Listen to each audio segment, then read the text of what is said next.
কোরআন, হাদিস, ইজমা, কিয়াস এই চারটি মিলিয়েই নাকি ইসলাম ধর্ম। আসলে আমরা হাদিস বলতে বুঝি নবী সাল্লাল্লাহু আলাইহি সাল্লাম যা বলেছেন বা করেছেন, তার সঙ্গীদেরকে দেখে নিষেধ করেননি, তাই হলো হাদিস। আল্লাহ তাআলা কোরআনে কি এটা বলেছেন কোনো জায়গায়?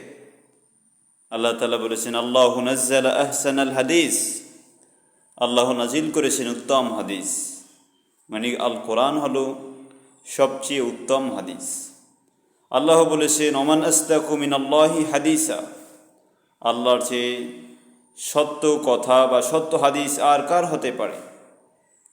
আল্লাহ তাআলা বলেছেন ফাবি আইয়ি হাদিসিন বাদাহু ইউমিনুন, তোমরা এই হাদিসের পরে আর কোন হাদিসের প্রতি ঈমান আনবে? মানে আল কোরআনের পরে আর কোন কথার প্রতি, কোন হাদিসের প্রতি তোমরা ঈমান আনবে?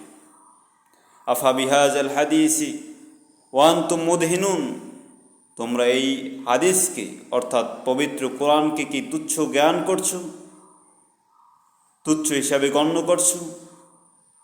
তাহলে পবিত্র আল কোরআন হলো সর্বোত্তম হাদিস। পবিত্র আল কোরআনকে আল্লাহ তাআলা সর্বশ্রেষ্ঠ হাদিস বলেছেন। আফদালুল কিতাবি কালামুল্লাহ, আফদালুল হাদিসি কিতাবুল্লাহ। হাদিস হলো পবিত্র আল কোরআন। কোরআন হলো ফুরকান, সত্য মিথ্যার যাচাইকারী।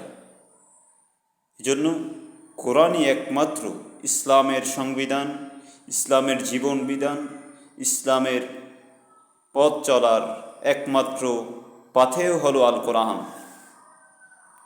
কারণ আল্লাহ তাআলা বলেছেন মা ফাররাতনা ফিল কিতাবি মিন শাই, এই কিতাবের ভিতরে কোনো কিছু বাদ দেওয়া হয়নি। তিবিয়ানাল লিকুল্লি শাই, সব কিছুর বর্ণনা রয়েছে পবিত্র কোরআনের ভিতরে।